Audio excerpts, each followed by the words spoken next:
Estávamos falando também de Israel e uma relação entre ambas. Então nós falamos na outra aula que Israel se tornou uma nação desviada, se tornou uma nação provocadora, uma nação idólatra. Se você for ler o livro de Reis, se você for ler o livro de Crônicas, você vai ver que a cada geração de reis, você tinha 2, 3 reis maus, um bom. 2, 3, 4, 5 maus, um bom. E desses 2, 3, 4, 5 maus, que de tempos em tempos se levantavam, 2, 3 eram idólatras. Sempre levantavam altares a outros deuses e sempre levavam a nação de Israel à idolatria. A idolatria é um problema muito sério, que muitas vezes a gente se deixa levar, não liga muito, mas a idolatria é algo muito sério, muito sério. Inclusive lá no livro de Romanos, no capítulo 1, Paulo vai fazer uma ligação entre muitas coisas ruins, inclusive a homossexualidade. Ele vai fazer uma relação da homossexualidade com a idolatria. Ou seja, como se a homossexualidade tivesse influência da idolatria. Ou seja, muitas pessoas homossexuais, muitas pessoas que têm problemas de perversão sexual, não é só homossexualismo, perversão sexual, adultério. Ele vai fazer uma ligação de todos esses males envolvidos com a questão sexual. Ele vai fazer uma relação disso com a idolatria. Ele vai dizer, olha, por causa disso, ele começa a falar da idolatria, ele vai falar, por causa disso, Deus os entregou. Aí ele vai começar a falar da perversão sexual, da homossexualidade, etc e tal. Tá bem? Amém? Glória a Deus até aqui? Amém. E você vai ver isso em Israel. Israel se tornando primeiro idólatra e, consequentemente, o povo de Israel sempre envolvido com problemas sexuais. Muitos, vários casos. O caso de Tamar, por exemplo, que a gente já falou aqui na nossa aula, é um deles. A filha de Davi que foi deflorada, que foi deflagrada, enfim, vários casos de idolatria, de estupros, sempre relacionados a problemas de questão sexual, logo depois da idolatria. E Israel se tornou também egoísta, porque tinha um papel fundamental, tem um papel fundamental no plano da salvação, e o nosso estudo é sobre salvação, e eles, ao invés de compartilhar aquilo que deveria ser compartilhado, pelo contrário, achou-se egoísta, achou-se o único povo amado de Deus, achou-se exclusivista.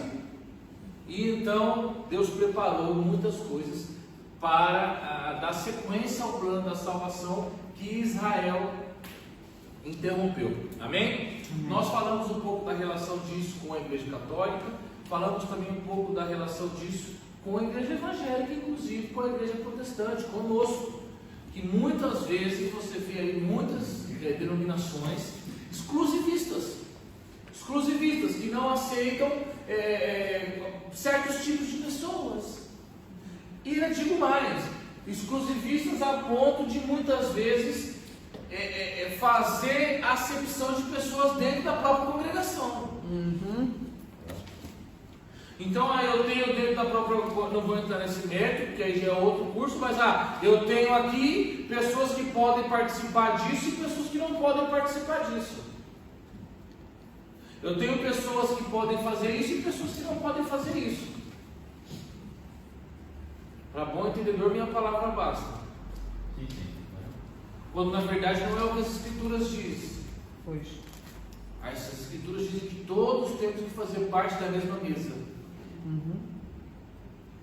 Então, esse exclusivismo não é exclusividade, digamos assim, da Igreja Católica. Nós também fazemos isso, muitas vezes. Nós também fazemos essas acepções de pessoas. É claro que toda congregação precisa de liderança, precisa de uma gestão de pessoas, não é qualquer um que vai fazendo qualquer coisa, é preciso preparo, é preciso, claro, e vocês estão aqui por isso, que querem ser preparados, querem, né, ter uma posição espiritual, de vida, etc. e tal. Mas eu não posso oferecer algo para você e negar para você dentro da igreja, tá bem? Então nós vimos que Deus escolheu Israel para uma grande missão, mas essa missão foi esquecida por eles. Não confirmaram a sua eleição, porque não cumpriram com o seu chamado, fugiu dos propósitos que Deus estabeleceu. Lembra de Jonas? Deus disse, vá para lá, ele decidiu ir para o outro lado. Israel está passando por tudo que aconteceu com Jonas. Israel está passando. Por isso que Jesus usou, preste atenção, por isso que Jesus usou o exemplo do profeta Jonas, quando ele vai falar do fim dos tempos. Lembra que ele diz, assim como vós, uma geração má e adulta, me pede um sinal. Lembra que ele diz? Mas eu não vos darei nenhum sinal, além do sinal do profeta Jonas. Ou seja, Israel está passando pelo que Jonas passou, quando se desviou do propósito. Lá na frente, Deus não usou Jonas do mesmo jeito, mas durante um tempo ele fugiu do propósito. Com Israel também é assim. Israel está passando por esse momento, ele está afastado do propósito, mas vai chegar um momento que Deus vai trazê-los de volta para o propósito, assim como fez com Jonas. Amém? Amém. Falamos também que, por mais que Israel tenha falhado, a semente da mulher, lá de Gênesis, não falhou, mesmo fazendo parte da nação. Por quê? A nação de Israel, vou colocar aqui a nação eleita, né, que é o nome da nossa aula. A nação eleita,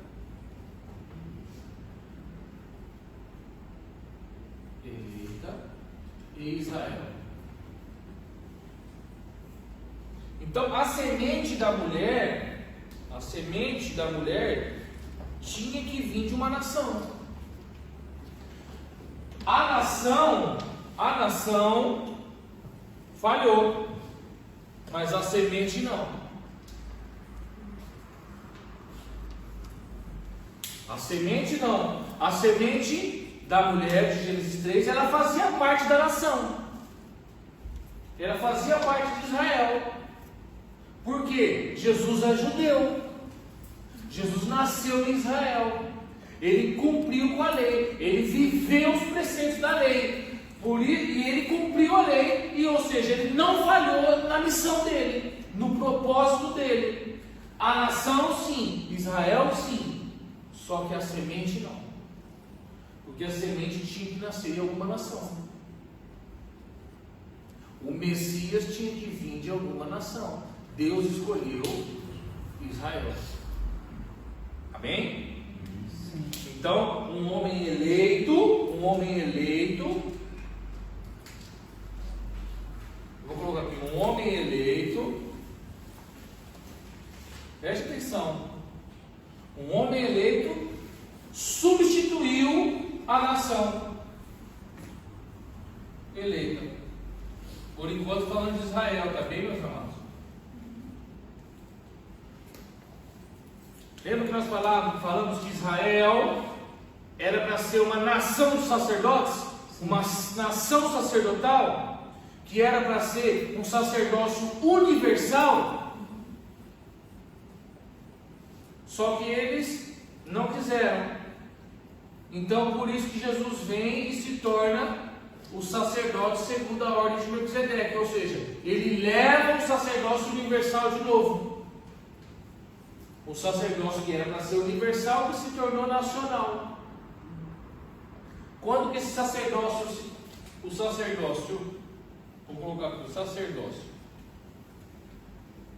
eu não vou entrar nesse tema porque também isso aqui, olha, o sacerdócio universal, ele se cumpriria como?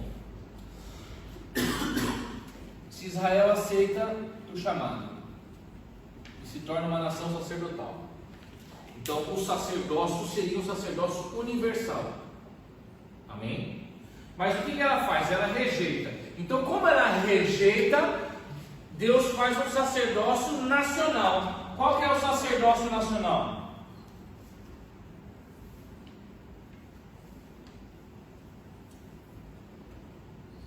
Qual que é o sacerdócio nacional?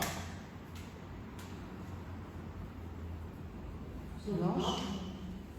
Não?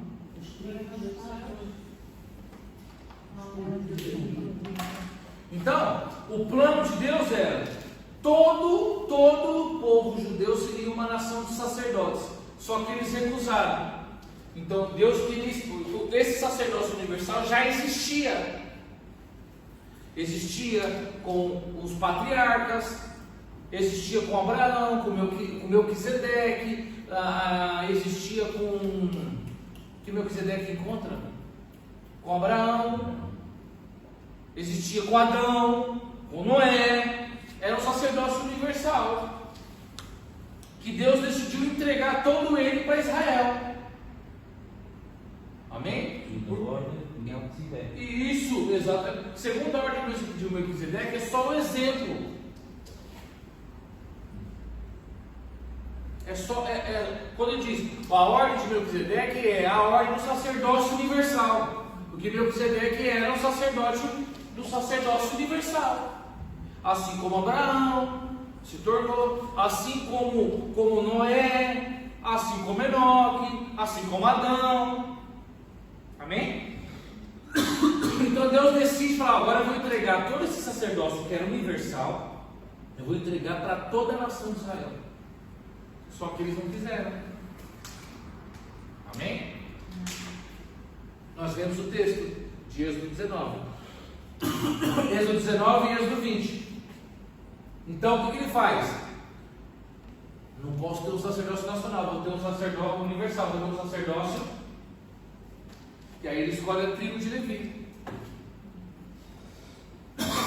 Então aqui só a tribo de Levi que desempenha o papel sacerdotal. Quando Jesus vem, ele vem reestabelecer, e Jesus nasce debaixo desse sacerdócio aqui. Então ele vem restabelecer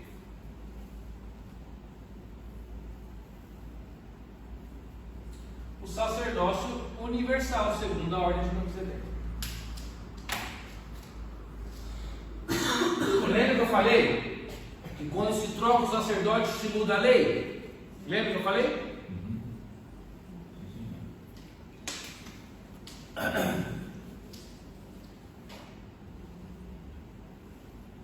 Quando muda o sacerdote, ele pode mudar a lei. Então, por isso ele diz: agora a salvação é por mim.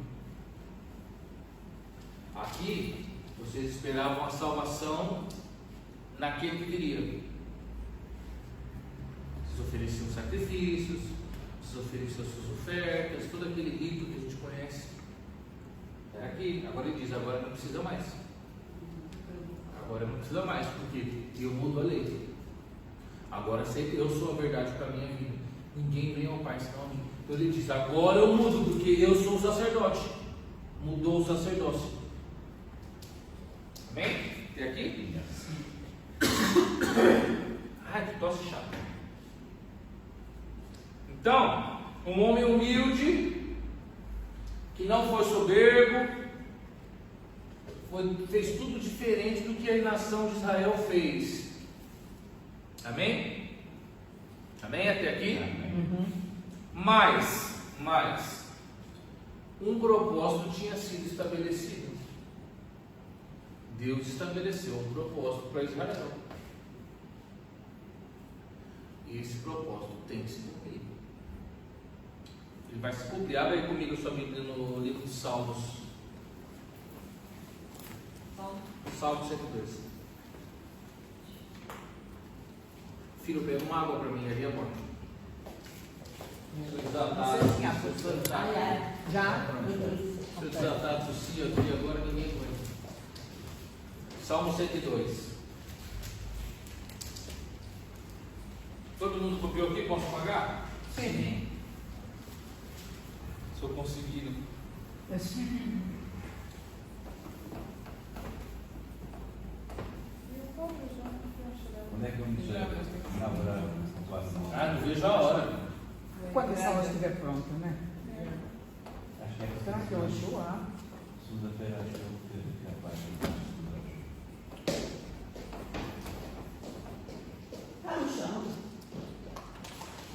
Vamos lá. Versículo 12 até o 18. Cada um lê um, bem alto. Senhor, ouve a minha oração e chega a ti o meu clamor. 12. Ai, 102. 102. Ok. Mas tu, Senhor, permanecerás para sempre e a tua memória de geração em geração. Tu te levantarás e terás piedade de Sião, pois o tempo de te compadeceres ela, o tempo de terminar, já chegou. Porque os teus servos têm prazer nas suas pedras e se compadecem do seu povo. Então as nações temerão o nome do Senhor, e todos os reis da terra a tua glória. Quando o Senhor edificar a Sião e na sua glória se manifestar. E atender a oração do desamparado e não desprezar a sua oração. Isto se escreverá para a geração futura e o povo se criar, louvará ao Senhor. Amém. Olha só o versículo 18 aqui na minha versão. Isto será escrito para as gerações futuras. E um povo que ainda será criado Glória a Deus. louvará ao Senhor Jeová. Quem é esse povo que ainda será criado?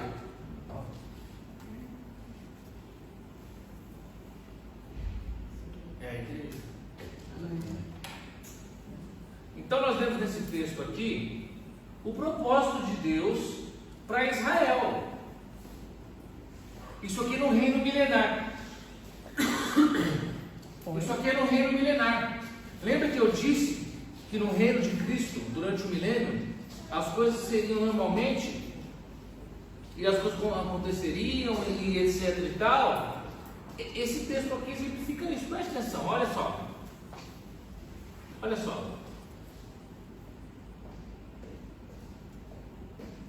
Mas tu, Senhor Jeová, te sentas entronizado para sempre.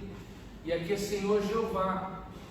Tá bom, no 22. É no 12. No 12. Ah, no 12. Então aqui ele está falando para o Cristo.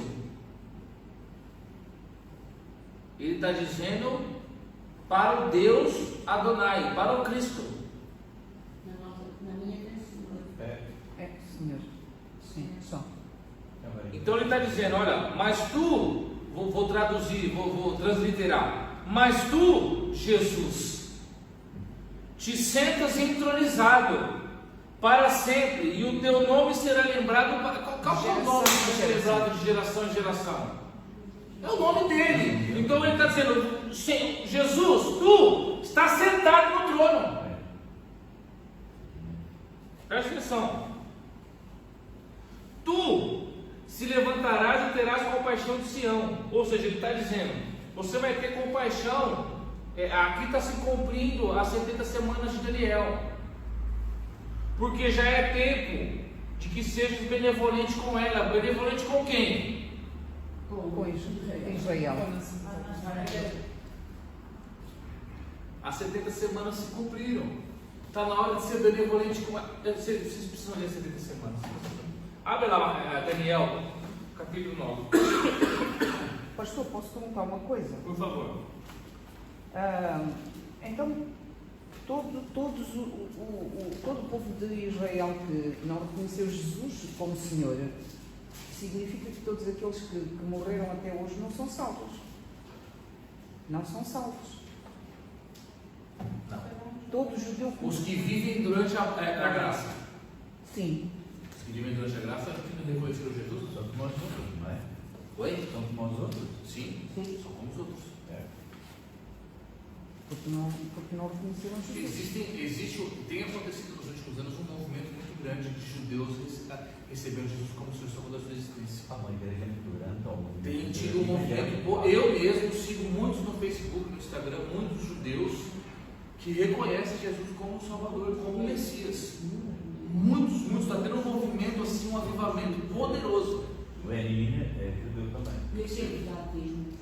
Sim, não, está tendo um movimento. Inclusive eu sigo muitos deles porque eles têm muito a nos ensinar, porque a nossa fé é uma fé judaico-cristã, então assim, ela está relacionada ao judaísmo. Então, muitas coisas a gente vai compreender na nossa fé, porque precisamos buscar lá no judaísmo a raiz daquilo. Então, esses judeus que têm recebido a Cristo têm agregado muito para o crescimento da igreja. Presta atenção, para a gente compreender bem, olha só, você compreender o Salmo, marca aí, puxa uma setinha, Salmo 102, 13, você vai colocar assim, é igual.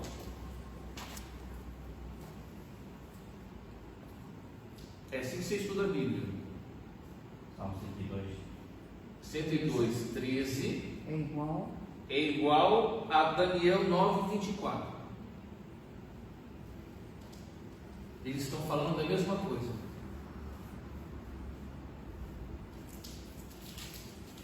Todo mundo achou Daniel 9, 24? Vamos lá.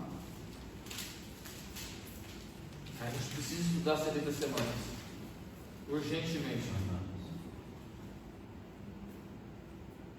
Eu acho que eu devo ter umas 5 ou 6 aulas só falando sobre as 70 semanas de Daniel na internet. Eu vou ver se eu consigo disponibilizar para vocês, porque essas aulas elas estão dentro do curso de Apocalipse, e esse curso é pago. Eu vou ver se eu consigo disponibilizar essas aulas para vocês de alguma forma, tentar retirar da plataforma, é mais fácil para vocês. Se a gente não falar sobre 70 semanas, muita coisa fica... E é muito importante esse conhecimento que é tremendo. Sim, não. A 70 semanas ela está totalmente ligada com o plano da salvação, com a escatologia, com tudo. Ele é um dos temas centrais. Da ceia do Senhor. Foi? Eu estive a ouvir hoje aquelas duas do pastor da ceia do Senhor. Não é Santa Ceia. É Ceia do Senhor. Essa da ceia. Teve uma que apareceu lá para mim, que às vezes ele aparece para mim as lembranças, né? E se eu comento alguma coisa na minha lembrança, todos vocês veem. E apareceu um vídeo que eu fiz lá, meu Deus, sobre os ministérios da igreja, sobre o presbítero.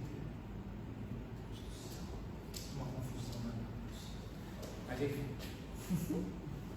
Lembra que Daniel. Então, perdão, professor, este capítulo é um dos capítulos que tem sido muito mal explicado, só muito pouco explicado. Daniel 9? Sim. Ainda bem que sim. Então, vamos lá. Lembra que Daniel orou por uma resposta, ele queria uma resposta, ele queria uma resposta, ele queria uma resposta e não tinha resposta. E ele falava: Senhor, será que fui eu que pequei? Me perdoe. E aí ele falou, e a resposta do vinha, ele falava: Senhor, será que foram os meus pais que pecaram? Perdoe os meus pais. E a resposta não vinha. Ele falou: Senhor, será que foram os meus antepassados que pecaram? E a resposta não vinha.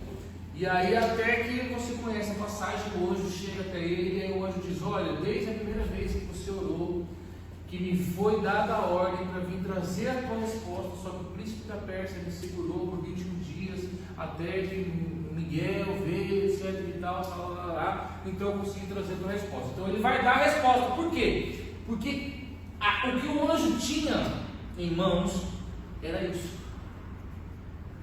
Uma das respostas mais importantes das Escrituras. Por isso que o príncipe da Pérsia, olha só, o demônio mais poderoso que tem na casta de demônios, que são os principados, que são os generais, os comandantes do reino das trevas, só ele responde diretamente para Satanás. Um príncipe desses tentou impedir o anjo de trazer a resposta. Pense se essa resposta era importante ou não. Essa era a resposta. Olha o que o anjo disse: 70 semanas estão determinadas sobre quem? Sobre Israel. Sobre o teu povo. Então ele está falando para Daniel: 70 semanas estão determinadas sobre o teu povo. A sua Bíblia está escrito sobre o teu povo. Em que versículo é que estamos a falar? 24. 9:24. Ok. 70 semanas estão determinadas sobre o teu povo. Aí você pega o teu povo, coloca assim, um parênteses no teu povo, puxa uma setinha e escreve Israel. Por quê? Ele está falando do povo de Daniel. Então, as 70 semanas não é para a igreja. Não é para os Estados Unidos, não é para a Rússia, não é para Putin, não é para a Turquia, não é porque tem de gente falando asneira na internet. É só acontecer alguma coisa aí no mundo, um furacão, uma guerra, que já começa a aparecer os teólogos de plantão falando asneira. Então, as 70 semanas de Daniel, elas são exclusivas para o povo de Israel, está no texto. 70 semanas estão determinadas sobre o teu povo e sobre a tua Santa cidade, Jerusalém. Jerusalém. Então, a profecia das 70 semanas de Daniel, ela é para Israel e Jerusalém. Tá bem? Então, não é para a igreja, ele não está falando da igreja. A igreja, ele nem sabia da existência da igreja. Então, o anjo disse: 70 semanas estão determinadas para o teu povo e para a tua cidade. O que vai acontecer depois de 70 semanas? Extinguir a transgressão, dar fim aos pecados, expiar a iniquidade. Para cessar a transgressão, para dar fim aos pecados e para expiar a iniquidade e trazer a justiça eterna e selar a visão e a profecia e para ungir o Santíssimo. Resumo, para resolver o problema de Adão. O anjo está dizendo: daqui 70 semanas, para você, Israel, e para você, Jerusalém, Deus vai resolver tudo. Ele vai resolver tudo. Todo o problema do Éden, Ele vai resolver. Daqui 70 semanas. Daqui 70 semanas. Olha lá. Trazer justiça eterna. Não precisa falar mais nada. E para ungir o Santíssimo. Santo dos Santos. Amém? Jesus. Então, aí ele diz, aí eu imagino que Daniel nessa hora gelou. Aquele friozinho na barriga. Ele falou: meu Deus, o negócio aqui é sério mesmo. A mensagem é poderosa. Então vou me atentar. O que ele vai dizer? No 25. Versículo 25. Sabe? Sabe e entende, desde a saída da ordem para restaurar e para edificar a Jerusalém, até o Messias. Pensa nessa hora. Está dizendo ungido, que é a mesma coisa. A palavra Messias significa ungido. O príncipe haverá 7 semanas. Então, E 72 semanas. presta atenção. Da ordem. Então, da ordem para restaurar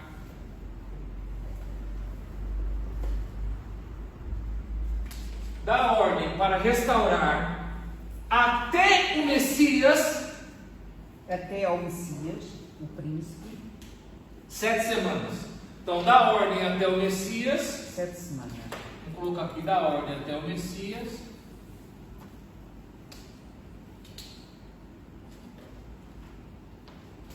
7 semanas. Isso aqui são semanas de anos, tá, meus amados? Já falei sobre isso, né? São semanas de anos. Então, cada semana dessa aqui são 7 anos.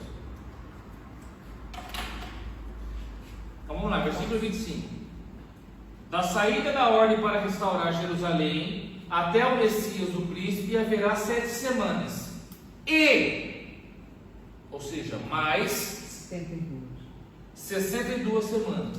62, exato. Então são 7 semanas, mais 62. 62 semanas.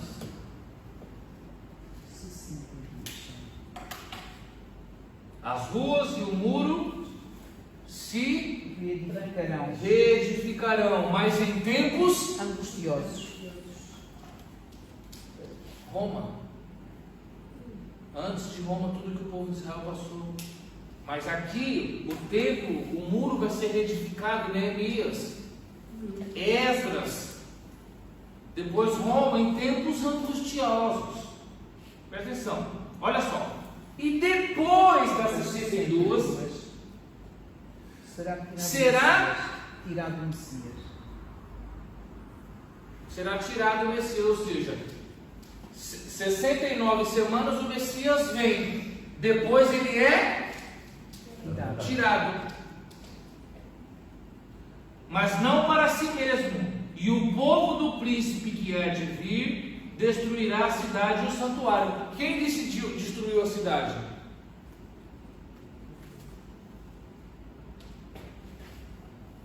Anos 70. Tito destruiu Jerusalém, anos 70 da nossa era. Destruiu Jerusalém, botou fogo na cidade. Amém? Ou seja, o Messias foi tirado e depois Tito foi lá e destruiu a cidade. E o santuário, o templo de Israel, nem existe mais. E o seu fim será como inundação. E até ao fim haverá guerra. Estão determinadas as assolações. E ele firmará aliança com muitos. Por uma semana. Por uma semana. Então, mais uma semana.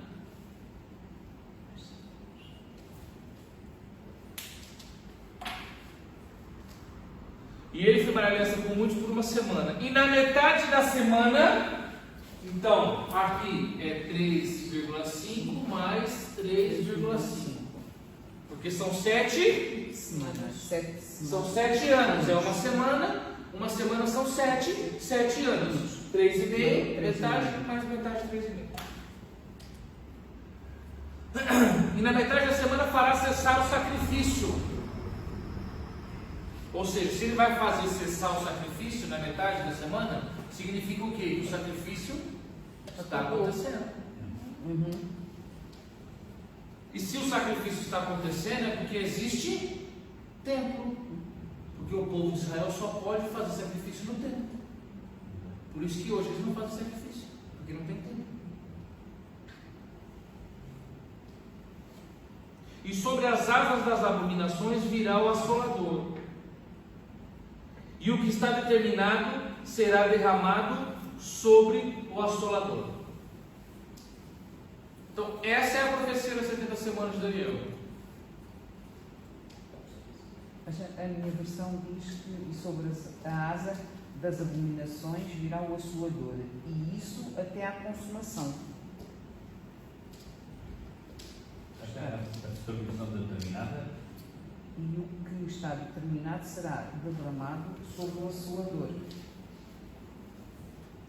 Essa é a profecia das 70 semanas.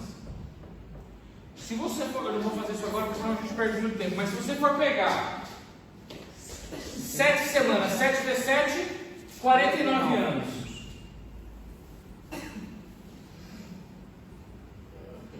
Sessenta 62 vezes 7, 483. Confirma aí comigo. 62 vezes 7. 483? É isso?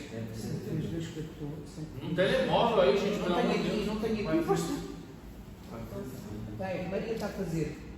Então, 62 vezes 7. Confirma se é 483.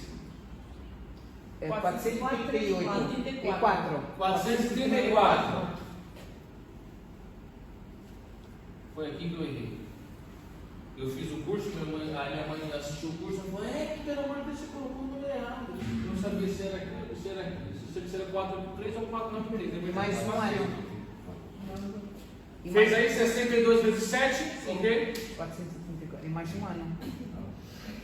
E uma semana são 7 anos. 7 anos. Uma semana, 7 anos. O grande detalhe está aqui. Mas as 70 semanas são medidas assim? 70 semanas? Como assim? Primeiro temos 70 semanas. Isso. Eu vou até marcar aqui porque eu tenho marcado aí. 434. 70 semanas. Vou marcar aqui na minha Bíblia. 49.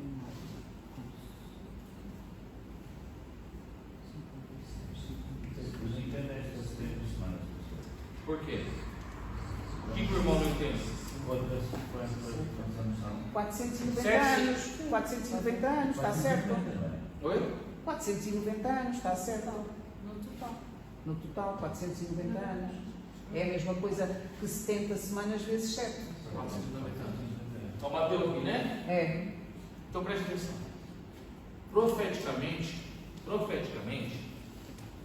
uma semana pode ser uma semana de dias,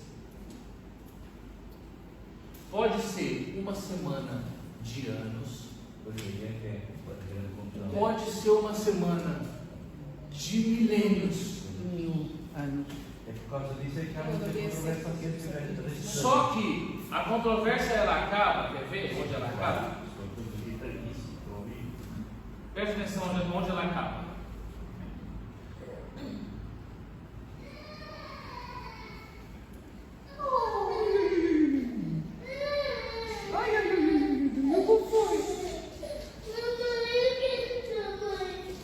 O que foi?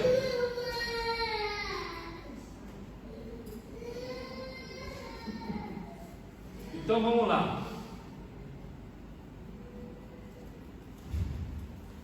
Deixa eu só pegar o texto aqui. As 2 primeiras semanas, abre aí Neemias capítulo 4. Agora você vai começar a entender por que a Bíblia ela é tão precisa com datas, porque essas datas são muito importantes.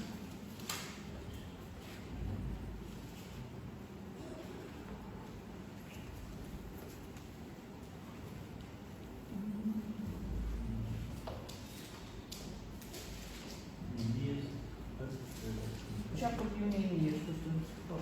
4. Antes da Esther, antes de Jó. Neemias capítulo 4. Ah, sim. Não quero entrar muito a fundo nas 70 semanas não, porque senão a gente não sai daqui.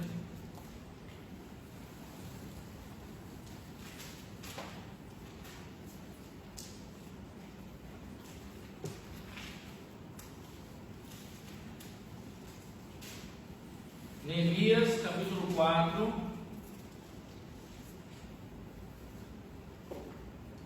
Os inimigos pretendem tratar a identificação dos mundos.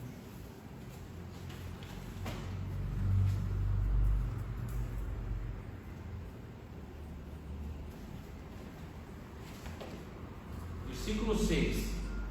Versículo 8, perdão.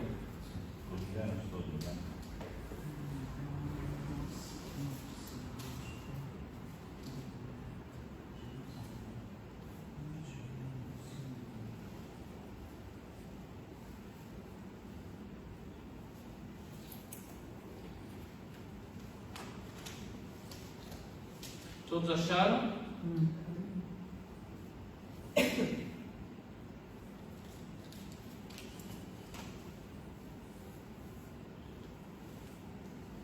A cidade não tinha muro. Você lembra que a cidade não tinha muro? Então, Neemias pede para o rei que deixe ele voltar para a cidade. E ele vai começar a construir os muros. Vai começar a reconstruir a cidade. E o que diz lá em Daniel? Desde a saída da ordem para restaurar e para edificar a Jerusalém. Desde o momento em que Ciro deu a ordem Para restaurar para Neemias restaurar a cidade, começou a contar os primeiros 49 anos. 49 semanas. Quando Ciro assina o decreto e diz, pode voltar e reedificar a cidade, lembra do relógio profético que eu falei ali? Ele Startou. Começou. Preste atenção.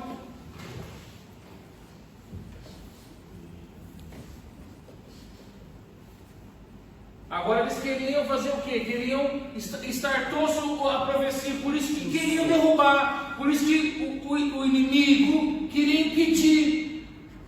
Você lembra da história de Neemias? Que toda hora vai alguém lá, que pede para ele descer, que fala para ele parar. Por quê? Porque o diabo sabia que o relógio profético tinha começado. Então ele queria atrasar de qualquer forma isso aqui. Se você for pegar o tempo daqui até Jesus ser morto, vai dar 69 semanas. Até Jesus ser morto, não. Até a Ciro Fenícia aparecer.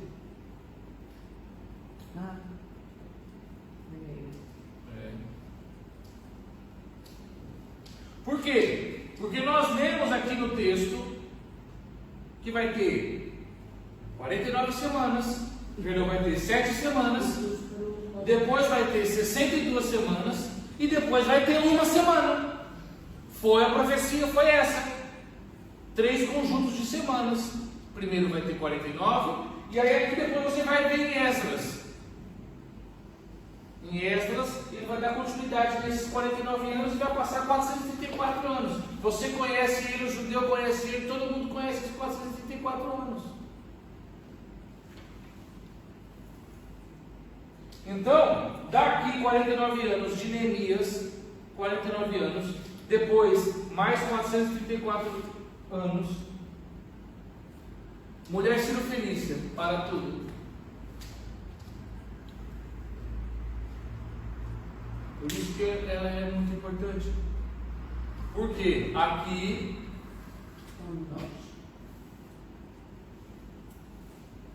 a grega, ali para. Ainda falta uma semana. Para a justiça eterna. Para ungir o Santíssimo. Para expiar a iniquidade, para dar fim aos pecados, ainda falta uma semana. Para quem? Para Israel. Por quê? As 70 semanas, a profecia escatológica das 70 semanas é para quem? Para Israel. Nós fazemos parte porque estamos no mesmo mundo, mas a profecia é para eles. Amém? Então, só que esses anos aqui são contadinhos. Contadinhos. A Bíblia diz era contadinho. Leia Neemias e leia Esdras. Você vai achar ali esses 434 anos. Na semana nós já não estamos cá. Não. Por Na quê? metade da É o tempo última de semana. tribulação. Por quê? Na metade da última semana. Por quê? Porque Jesus já. Por que nós estaremos aqui? Jesus Porque não é para nós. não é para nós. O que importa não é para nós, mas é para Israel. Porque 70 semanas estão determinadas para a tua nação, para o teu povo e para a tua cidade. Ou seja, as 70 semanas vocês vão ter que passar elas todas. A igreja não. A igreja não passa essa última semana. Por quê? Essa semana é o parto. A igreja passa as dores do parto. Mas aqueles que não subiram com Não Cristo, assistam parte. pastor, mas aqueles que não subiram com Cristo e que estão a pecar também vão sofrer. Sim, mas a igreja, lá em Mateus 24, depois você lê, Mateus 24, Jesus vai falar sobre a tribulação. Ele começa antes, depois ele fala sobre a tribulação, depois ele fala lá em Mateus 24. Então, ele diz que as dores do parto nós vamos passar. Não o parto. O que é a dor do parto? vocês mulheres? É. Dores de parto. Dores de parto. Anuncia que vai. São as contrações que você tem antes. mas a dor mesmo é na hora do parto. É. Nós passaremos só as dores do parto. A dor no parto, não, que é a última semana. Esse é o parto. Nós não vamos passar. Será que a dor é essa que estamos nesses tempos aqui agora? Desde Cristo, desde Jesus até hoje, tudo isso é dor de parto. Entende? O que acontece? As pessoas dizem assim, aí quando vem um terremoto, nossa, essas dores dos partos. Ei, as dores do parto já começaram lá atrás. Já tem tempão, você só acordou agora. Mas agora estamos dentro do tempo da graça. Estamos no tempo da graça, mas também nas dores de parto. Porque a terra geme, porque a terra vai parir. Então ela geme, ela não pariu ainda. Então tem um terremoto ali, tem um furacão acolá, tem um Lula lá no Brasil, tem um monte de mal por aí. Só que não é o fim ainda. Quer ver? Jesus diz, vai acontecer isso, mas ainda não é o fim. Mateus 24.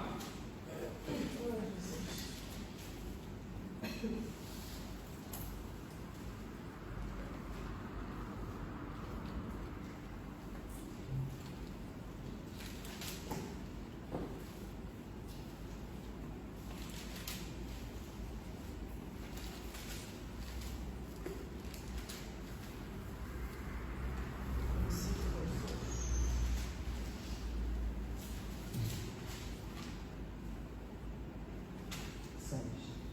24, todos eles acharam aí? Sim. 24, 6. Sim. Porque muitos virão em meu nome, dizendo eu sou o Cristo, e enganarão muitos. E ouvireis de guerras e de rumores de guerra. Os discípulos perguntam para Jesus, eles estão sentadinhos assim, os discípulos perguntam para ele, mestre, quando que vai vir o fim? Fala para a gente sobre o fim dos tempos. E ele começa a falar. E ouvireis de guerras e rumores de guerras. Olhai, mas não vos assustei, porque é mister que isso tudo aconteça, mas ainda não é o fim. Guerras, rumores de guerras, mas ainda não é o fim. Ou seja, nós estamos vivendo isso. Porquanto se levantará nação contra nação, reino contra reino, haverá fome, peste, terremoto em vários lugares. Nós estamos vivendo isso. E estamos vivendo isso desde sempre. Não é agora, de 50 anos para cá. Isso já tem 2.000 anos pelo menos. Mas todas essas coisas são O princípio das dores. guerras, rumores de guerras, fome, peste. Isso é o princípio das dores, não é o fim. Porque ele disse lá em cima, olha só, não é o fim, no versículo 5.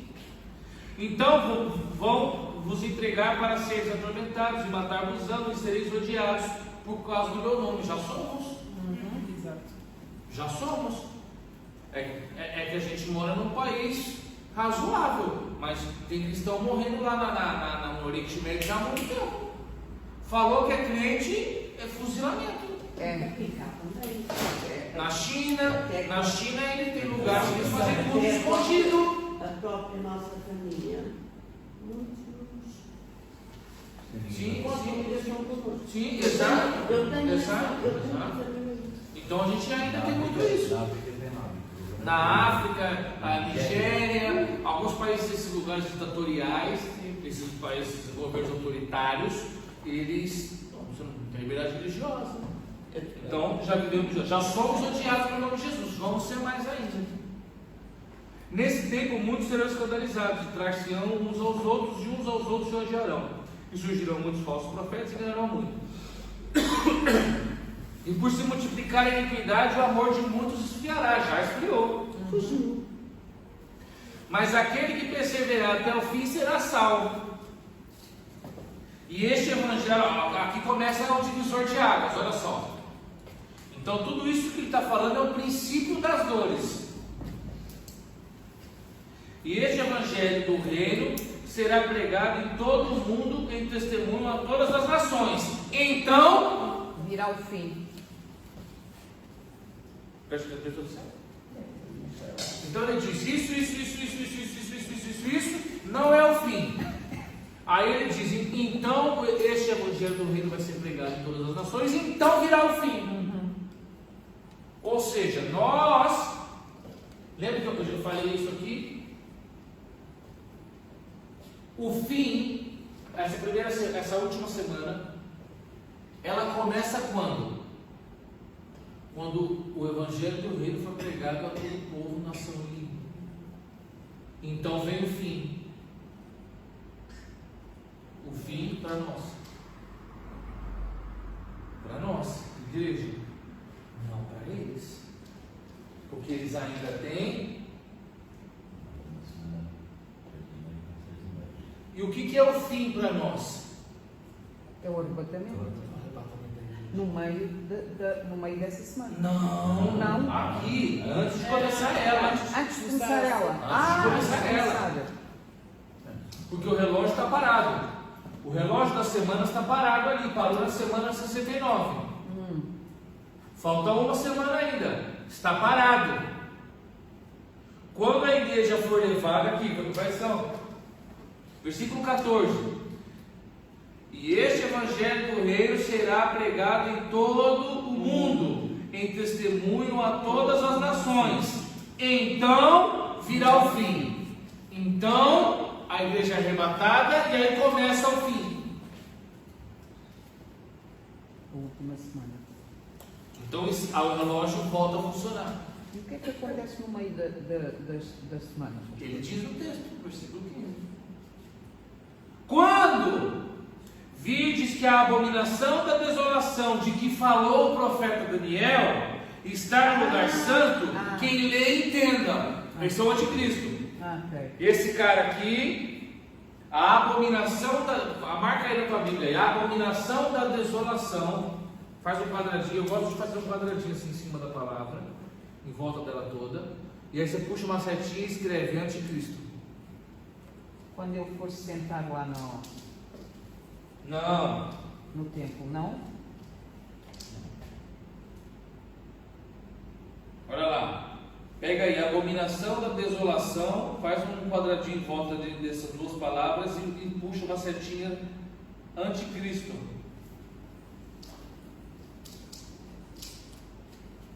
A igreja já não está mais aqui. Não. Olha lá, versículo 16. Então o que? Quando o anticristo estiver no lugar santíssimo, os que estiverem na Judéia, Fujam para os montes. a igreja está na Judéia? Não. Porque ela não vai estar mais aqui. Então já não, lembra que eu falei que a Bíblia muda? Já não está mais falando para nós. Os discípulos eram igreja? Não. Eles eram ali naquele instante, ali é antes do Pentecoste, eles eram. Então ele está dizendo, olha, quem estiver na Judéia, os judeus, fujam para os montes. Por quê? O anticristo já está lá no templo. Quem estiver sobre o telhado, não desça. Quem estiver no campo, não volte a descer. Isso aqui tudo é profético. Então cada versículo desse tem um significado, não é o que está aqui. Se você entender, quem estiver no telhado,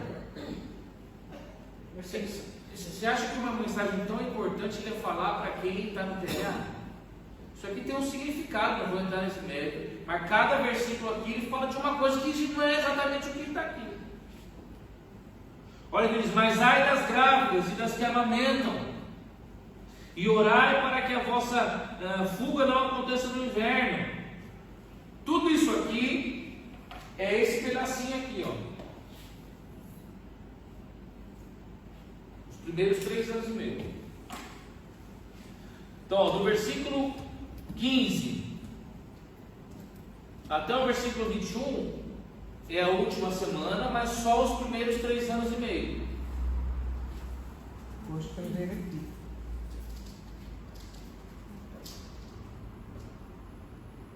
Na minha tá, olha só. Na minha tá vendo? Tá marcado aqui as datas. Porque eu também estudei. Vocês acham que eu não estudo? Também tem que estudar, só pode ensinar quem senta para estudar. 21.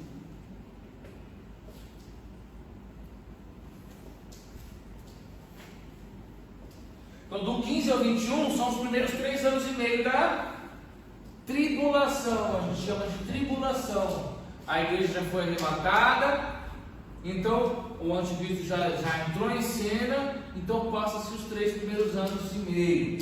Agora no versículo 21, olha só. Porque haverá então grande aflição, como nunca houve desde o princípio do mundo até agora, nem tampouco há de haver. Então aí daqui começam os últimos 3 anos e meio, que são os piores.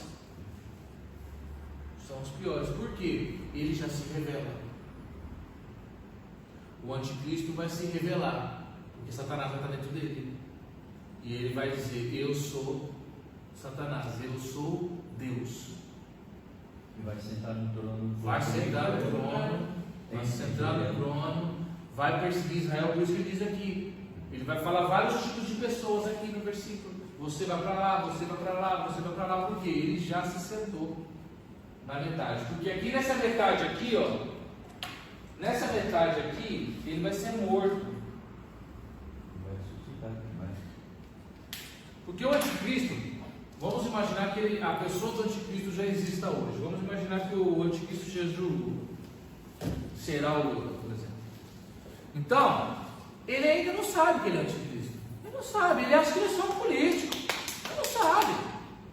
Então ele vamos imaginar, pô, a igreja sumiu, explodiu a Terceira Guerra Mundial e tal. E ele vai agir como um político, vai fazer o que tem que ser feito. Ele nem sabe.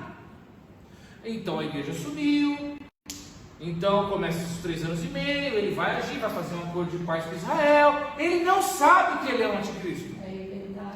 Não, ele não sabe. Ele acha que ele está vivendo a vida dele. Vão inventar uma desculpa pelo fato das pessoas sumiram, muito provavelmente vão falar de OVNIs, muito provavelmente vão inventar alguma coisa assim. As pessoas sumiram, então vamos imaginar, ele não sabe que ele é o anticristo. Ele vai fazer um acordo de paz com Israel, vai ficar tudo bem, vai ser o cara, o Lula, o homem da nação, o homem que o mundo precisa, e não sei o que, e capa da Forbes, e capa da Time, e não sei o que, onde ele vai, então ele vai viver esses 3 anos e meio, achando que realmente ele é um Deus.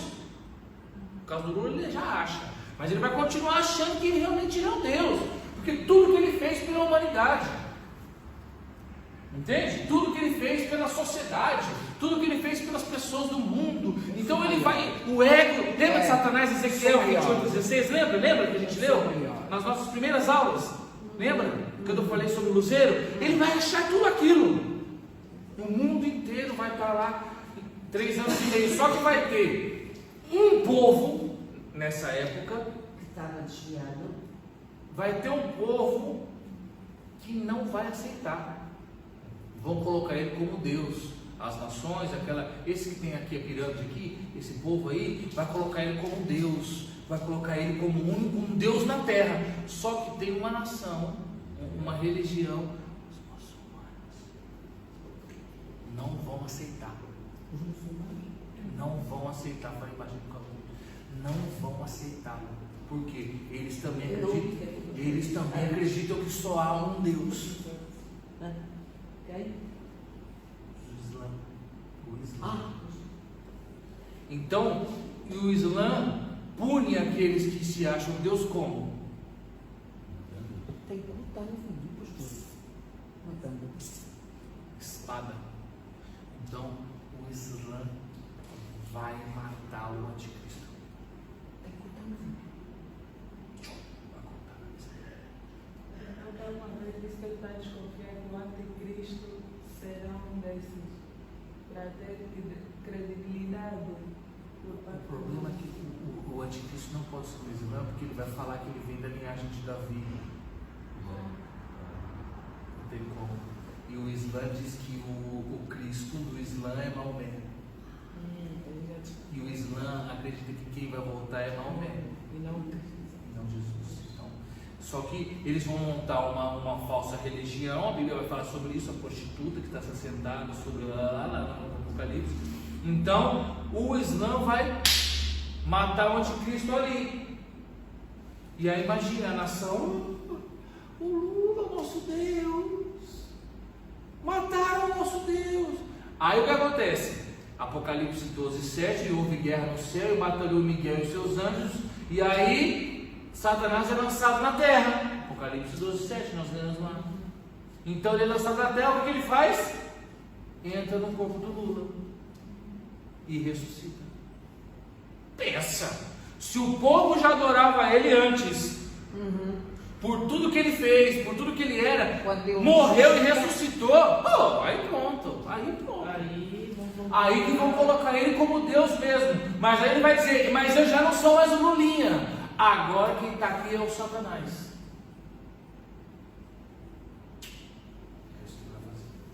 E quando ele fizer isso, vai cessar o sacrifício. Lembra que nós lemos lá em Daniel? Por quê? As pessoas vão levar sacrifício a Deus. Aí o povo de Israel. Não, as pessoas vão levar sacrifício para Deus, achando que Ele é Deus. Só que Ele não pode receber aquilo que é para Deus. Então o que ele vai fazer? Acabou a oferta, não tem mais oferta nem sacrifício aqui, agora quem manda sou eu. E aí Israel veio. Todos os judeus, todo que for judeu eu vou matar, todos. Ajoelha aqui diante de mim, aceita a minha marca. Não aceitou a minha marca, vai morrer como eu morri. Mártir. Vai perseguir judeus, vai perseguir cristãos, vai perseguir um monte de gente. Na última metade, que é o texto que está aqui. De 22 a 28, pastor. Exatamente, é o restinho. Tudo isso vai acontecer de 21 a 28, é a última metade da última semana. Ele vai perseguir a muitos. Aí a Bíblia vai dizer que se os dias não fossem abreviados, nem os justos se salvariam. Tamanha perseguição. Porque é Satanás, literalmente é Satanás na terra. Por quê? Aí você vai entender o que Jesus diz, que ele sabe que tem 3 anos. O que ele vai fazer? Eu só tenho 3 anos e meio. De quase 6 mil anos que eu estou aqui na terra, só me faltam 3 anos e meio. Então eu vou ter que levar para o inferno a maior parte das pessoas que eu puder. E qual que é o dispositivo? É a marca. Você vai para o inferno comigo ou não? Quero ir, marca. Você quer para o inferno comigo ou não? Quero, marca. Não quero, marca, porque não quero nem perder tempo mais com você. Entende? Hoje ele ainda perde tempo com a gente vai para a igreja, a gente ora, aí vai, a gente desvia, aí a gente volta, e ele fica nesse gato e rato. Naquela época ele não quer saber, porque só tem 3 anos e meio. Então o negócio é o seguinte: você é crente, só daqui, mata, eu não quero nem ter problema mais com você. Entendeu? É isso que ele vai fazer. Por quê? Ele não está preocupado mais com os que vão se perder, ele está preocupado com os que ele vão ganhar. Entendeu? Pode dar uma pausa, hein, amor? Então o que acontece? Na tribulação. Vamos voltar para o Salmo 102? Por quê? O propósito está ali estabelecido. Enquanto Israel não cumprisse, alguém deveria cumprir.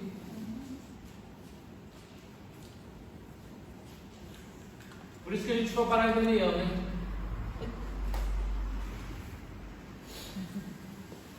Tá vendo como que as coisas são? Aí como que eu falo isso tudo aqui numa pregação em 40 minutos? Não dá. Por isso que eu digo que a pregação, ela é um alimento diário, é um lanche rápido. É um lanche rápido, é um pequeno almoço. Você vai ali, para ali, toma um café e toma um negócio. Agora, almoço, jantar e banquete para a tua vida espiritual é estudo, é parar para meditar, é ouvir alguém, é parar, anotar. Isso é alimento. A pregação não é alimento? É. Pequeno almoço é alimento. Mas você vive só de pequeno almoço? Se você vive só de pequeno almoço, em algum momento você vai. Imagina, por exemplo, eu, na minha vida pessoal, pequeno almoço geralmente é um café e, quando muito, um biscoito, uma nata, alguma coisa assim. Agora pense no homem de 105 quilos. 105?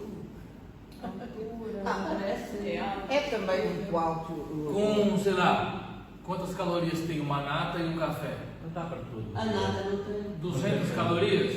A nada Eu consumo 2.000 por dia, imagina, morre. É o que acontece com muitos crentes. Eles morrem espiritualmente. Por quê? Porque o alimento que eles recebem é muito pouco. Isso um crente que vem aqui. Eu estou falando de um crente que vive de pregação, que vem para a igreja segunda, terça, quarta, quinta, sexta, sábado e domingo. Porque alimento você come todo dia.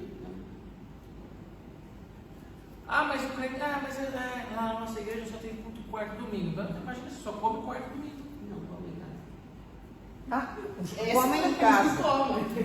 Nem Os os que que comem em casa. comem. Aí tem, gente, estou falando da maioria da igreja. Aí tem aqueles que já não vêm só no domingo. Aí tem um outro que só vem de 15 em 15 dias. Vai morrer de inanição. E ainda o que come é só pequeno almoço. Entende? A profundidade do negócio. Eu lembro que uma vez eu falei para a Priscila, eu falei, olha, glória a Deus que a gente pode fazer isso, mas eu falei para ela, ó, o que tem de mais importante no meu domingo é o meu culto. Nada é mais importante no meu domingo do que o meu culto. Nada é mais importante na minha quarta-feira do que o meu culto. Nada é mais importante na minha sexta-feira do que o meu estudo. Nada pode ser mais importante, porque é tão pouco. Já é tão pouco. E se você, é claro que nós, que somos a minoria da igreja, ainda estudamos a Bíblia, ainda assistimos uma pregação, ainda ouvimos um louvor, ainda falamos de Jesus com as pessoas no dia a dia. Agora nós somos a minoria, agora pensa na maioria. Vive com fome. Vive com fome. Só que a pessoa que está com fome se acostuma com a fome. É, com preguiça de se alimentar. Por quê? O nosso estômago, presta atenção, o nosso estômago, ele é elástico. Então quanto mais você come, maior ele fica. É a mesma coisa com a Você palavra. está vendo, né? E quanto menos você come, ele tende a encolher. É a mesma coisa com a palavra. O alimento. Quanto mais a gente come, mais a gente estica. mais você quer, Mais cedo. menos você se sente saciado. Não é qualquer coisa que te sacia. Isso é um perigo também, porque você sempre vai querer mais. Um bom perigo. É um perigo, só que você corre o risco, presta atenção, de atropelar, porque você nunca vai ser maior do que o seu líder. Sim. O problema é que se você come muito, você vai sempre precisar de um líder que também coma muito. Eu passei por isso. Esse está aqui, não deixa eu mentir. Eu comi muito e o meu líder comeu pouco. Então eu tive que passar por cima. Não o outro antes. Esse é o problema. Porque ele já não te sacia mais. Esse é o problema. Eu falo isso muito com minha mãe. Minha mãe é uma estudiosa das escrituras. Conhece muito. Então ela vai e ela fala, hoje é uma glória a Deus, mas assim, o pastor falou sobre os peixinhos. A pregação foi sobre os peixinhos. A pregação foi sobre... Entende? Porque eu já falo para ela, mãe, você precisa sair debaixo desse líder, porque você não vai crescer mais. Porque o seu líder não cresce. Por quê? Porque ela frequenta uma igreja, uma boa igreja, mas é uma igreja grande. E igreja grande, você não pode aprofundar muito, porque tem pessoas de vários tipos, vários níveis. Então, a maioria das pessoas, que são muitas pessoas que entram ali, você pega, por exemplo, nós temos assim, igrejas que tem cultos que metade da igreja é o primeiro dia que está ali. E estou falando de 50, 60, 70, 100 pessoas. Então você não pode ter uma igreja assim, muita palavra, coisa muito profunda, porque senão aquelas pessoas Então você tem que pregar, você tem que dar sempre mensagens, uma coisinha mais soft, mais mastigadinho, Não pode uma dar coisa feijoada. mais light. É normal. Não pode dar É feijoada. preciso, é necessário esse tipo de igreja. É preciso porque essas pessoas precisam dessas mensagens. Mas quando você atinge um nível de maturidade espiritual, quando você atinge um nível de conhecimento, você precisa procurar um outro líder. Ou esse líder precisa separar ali e falar: opa, peraí, vou pegar aqui uma turminha que nós vamos fazer um preparo diferente com vocês, porque já não dá mais, eu estou dando alface para vocês se você só come alface. Não é nem pequeno almoço mais, é só alface. Então, tem gente que precisa de alface, tem vários níveis de fé. Eu, quando eu sempre nós de manhã tínhamos a escola dominical. E E eu da escola dominical. À tarde tínhamos é o um problema ter acabado a escola bíblica dominical, porque E ela a é que escola provava o dominical. crente, né? Mas Que é cedo. Mas de manhã era para todos. Domingo cedo, 7 da manhã, o crente tem que acordar para ir para a escola bíblica dominical. Só iam os crentes. Eu estava quilómetros a pé, De manhã quatro tem a escola dominical para quem? Para tu? para estar a escola dominical. para que eles queriam ir. Não era só para as crianças. Vamos lá? Não, era assim mesmo. Era a escola bíblica dominical. Era o que a gente faz aqui. Todo domingo de manhã. Não tinha escola bíblica dominical, você ia lá, tinha 2 horas de estudo bíblico, igual a gente faz aqui. Domingo de manhã, você voltava para casa, fazia. Aí à noite era o culto. É uma pena que a escola bíblica dominical acabou. Assim, ainda algumas igrejas não tem, mas. Tínhamos meia hora dentro da sala das crianças, quem quisesse ir para a sala antes do culto. À tarde. Enfim. Então alguém precisava cumprir aquilo. Alguém deveria cumprir esse propósito. Estou falando de Jesus. Amém? Amém. E aí aqui esse texto do Salmo vai dizer isso, o que vai acontecer no milênio. Jesus está entronizado para sempre. Tu te levantarás e terás compaixão de Sião. Essa é o cumprimento das 70 semanas que nós lemos lá. Porque já é tempo de que sejas benevolente com ela. Com ela quem? Com Israel. Porque já estamos no milênio. Então já se passou a última semana. Amém? Agora você entende a última semana. Posso falar sobre as 70 semanas que você vai compreender. Porque já é tempo de seres benevolentes com ela. Pois já chegou o tempo estabelecido para isso. Já se cumpriu as 70 semanas. Versículo 14. Porque os teus servos amam até as suas pedras e têm compaixão do pó de suas ruínas. Ou seja, anota do lado aí que você não tem. Você parou para pensar que ele não entendeu nada sobre pedra? Como assim ama até a pedra? Quem ama a pedra? Essa é a reedificação de Jerusalém. Está lá em Neemias capítulo 4. Nós também já passamos por lá hoje. Igual. Olha só, versículo 15: as nações temerão o nome do Senhor Jeová, e todos os reis da terra a sua glória. Quem são esses reis da terra? Os presidentes. Somos nós. Cada um de nós. Pois é, estamos a reinar. Porque já é milênio, lembra que eu falei? Já é milênio. Já é milênio. Então Jesus já reina aqui nesta terra. E nós vamos fazer o quê? Temos que ir para lá, para Jerusalém. Sim. Temos que ir para lá comemorar as festas. Quando o Senhor Jeová tiver reconstruído a Sião, quando tiver se manifestado na sua glória, quando ele tiver considerado a oração do indigente, não tiver dito as suas súplicas, isso será escrito para gerações futuras. E um povo que ainda será criado louvará o Senhor. Tá bem? Então esse é o propósito que era de Israel. Nós falamos na última aula. Qual que é o propósito do sacerdote? Trazer Deus para o homem e levar o homem para Deus.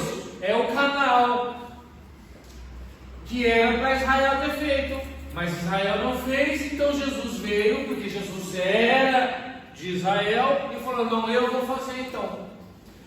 Isso foi quando ele nasceu? Não, gente. Isso foi lá atrás, lá no laboratório, no mundo habitável. quê, pastor? Peço desculpa. Não percebi. Como Israel não cumpriu o seu papel sacerdotal, Jesus disse: então eu vou cumprir. Eu vou trazer o homem até Deus e vou levar Deus até o homem. Só que isso Jesus não decidiu fazer com 30 anos de idade. Isso ele planejou lá no mundo habitável. Com o ancião de dias. Por isso eu insisto, é plano da salvação. Quando você começa a estudar o plano da salvação, ele fica mais lindo, fica mais bonito, porque você fala: meu Deus, como é quanta coisa! Eu achava que era só levantar a mão, aceitar Jesus e depois viver a eternidade voando igual anjinho. Nada disso. Mas é o que 99% da igreja acha. Pastor, mas então Deus, o ancião de dias, sabia que Adão ia O falhar. pai. O pai sabia. Claro, ele é onisciente. Sabia que ia criá-lo, mas que ele ia falhar. Sim. Deixa eu usar uma. Você, quando começa a andar de bicicleta, você sabe que você vai cair. Isso não te impede de andar. Por quê? Porque é prazeroso. Deus sabia que o homem ia cair e isso ia acontecer, mas mesmo assim não deixou de criá-lo, porque é prazeroso. E o homem, Deus não criou o homem para nada que senão para a própria glória dele.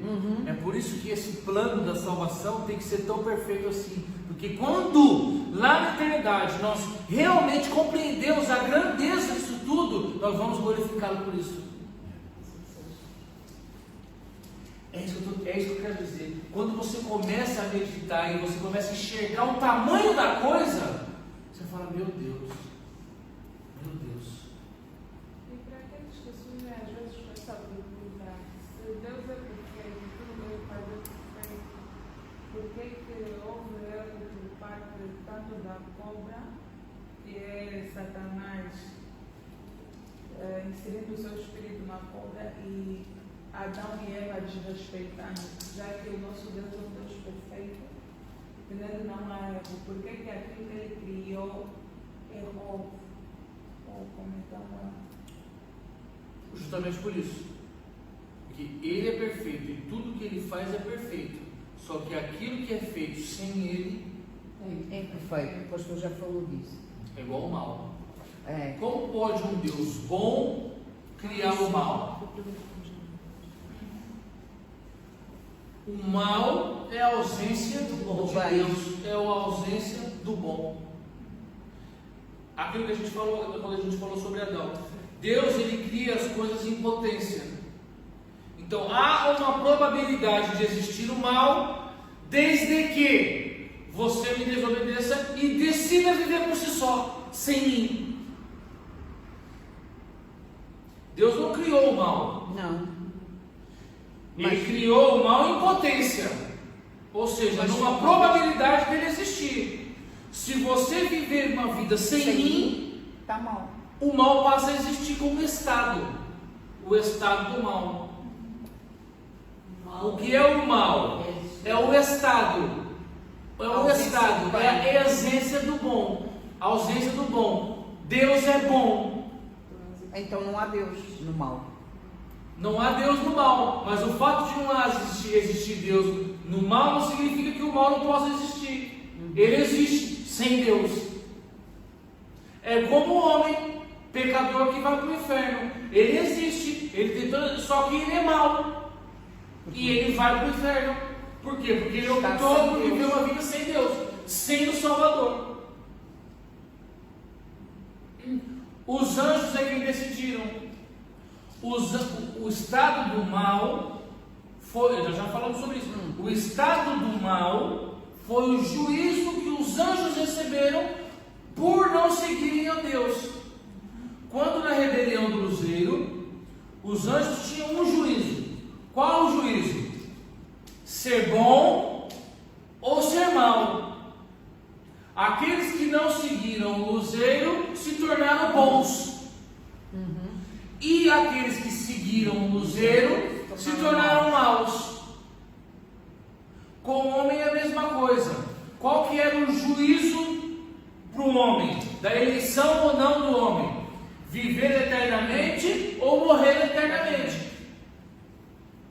O homem decidiu morrer, porque ele desobedece aquilo que Deus estipulou. A eleição de Adão. Adão tinha que ter escolhido a árvore da vida, mas ele escolheu a árvore da ciência. Então ele recebeu o juízo. Qual é o juízo que Adão recebeu? A morte. Só que diferente dos anjos, que são eternos, nós não éramos eternos. Então nós podíamos ser redimidos. Então Jesus vem e diz: eu sou a árvore da vida. Aquele que come de mim viverá. Uma segunda oportunidade. Só que essa segunda oportunidade ela é num período de tempo muito curto. Qual é? A nossa vida terrena. Então eu só posso decidir a segunda oportunidade enquanto eu vivo. Durante os meus anos nessa terra. Se eu sou eterna com Deus, ou se eu sou eterna com o mal. Exatamente. É um período muito curto, porque a nossa vida aqui, a Bíblia vai falar que ela é como um sopro. Então, ela é muito curta. Então eu tenho que decidir rápido pela vida. Porque senão eu vou receber a morte, porque eu já estou condenado. Então eu tenho que optar eu tenho que escolher o Salvador. Se eu não escolho por Ele, eu pereço porque eu rejeitei Ele. É como uma boia. Jesus está se afundando no oceano e tem uma boia. Se você não optar por ela, você morre. Você não vai morrer porque o oceano é grande, porque você não sabe, não. Você vai morrer porque você rejeitou a boia. O homem vai para o inferno porque rejeitou a boia, que é o Salvador. E aquele que vai para o céu, não vai para o céu porque não. Foi para o céu porque escolheu pela boia. Escolheu pelo Salvador. Por isso que nós não fazemos nada. Nós só escolhemos aquele que já fez tudo. Ele é tão soberano que não nos obriga a escolhê-lo. Não obriga, não obriga. Essa é a beleza, essa é a bondade de Deus. Porque senão você poderia falar, tá bem, mas então, todo mundo se ilude. É porque ele é um Deus autoritário, que me obriga a aceitá-lo, que me obriga a... Não, entendeu? Não. Ele não te obriga a nada. Mas tem a recompensa. Ele não te obriga a nada, mas você é quem decisão. decide. Exato. Você é quem decide. Amém? Amém. Que horas são? Era 10 horas. 10? Já? Que hora que é? Faltam 7 minutos. Já? Uau. Meu Deus! Eu ia falar sobre as 3 medidas de farinha de Mateus 13 e nem vou. Não. Vamos ler só o texto, só para vocês ficarem com isso na cabeça a semana toda. Mateus 13. 13? 13. 13.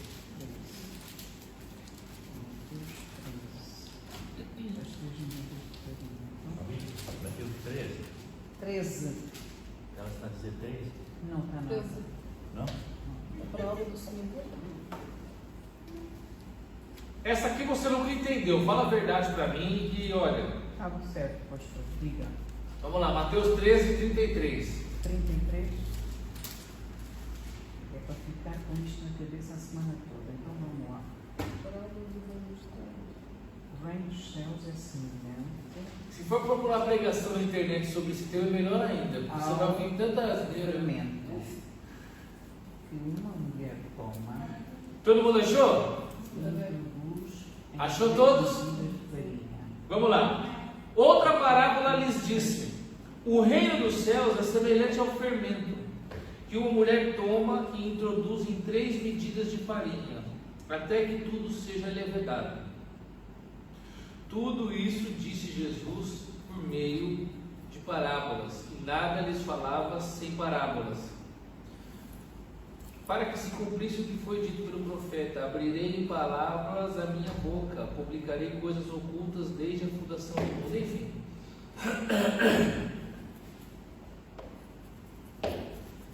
Outra parábola lhes disse, versículo 33: o reino dos céus é semelhante ao fermento que uma mulher toma e introduz em 3 medidas de farinha, até que tudo seja levedado.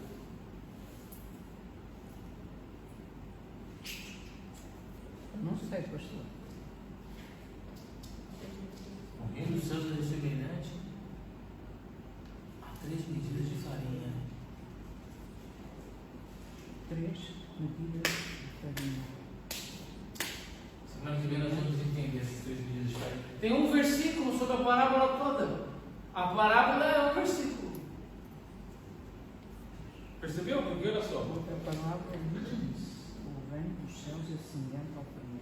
No versículo 31 ele vai dizer assim, ó, outra parábola lhes propôs, dizendo: o reino dos céus é semelhante ao grão de mostarda que o homem, pegando nele, semeou no seu campo, o qual é realmente a menor de todas as sementes, mas crescendo a maior das plantas e faz-se uma árvore, de sorte que vem as aves do céu e se alinham nos seus ramos. Essa é uma parábola. Lá na frente ele vai explicar essa parábola, olha lá. A partir do versículo 36, então despedindo-se a multidão, e chegaram eles os discípulos dizendo: explica-nos a parábola do joio. Ele vai explicar essa parábola, lá que começa no versículo 24. Só que essa da farinha ele não explica. Não explica aqui no 44, a partir do 44. Não precisa de outra coisa. Não, aqui já é o tesouro escondido, aqui já é outra parábola. Essa das 3 medidas de farinha Explica onde? entrou no mistério.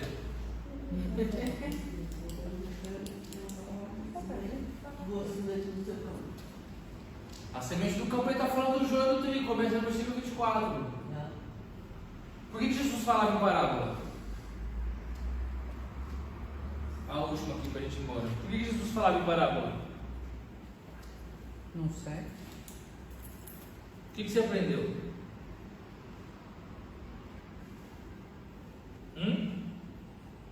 Uma mulher. Por que Jesus falava em parábola? Ser mais perto do contexto. Para ser mais perto do contexto, o que mais?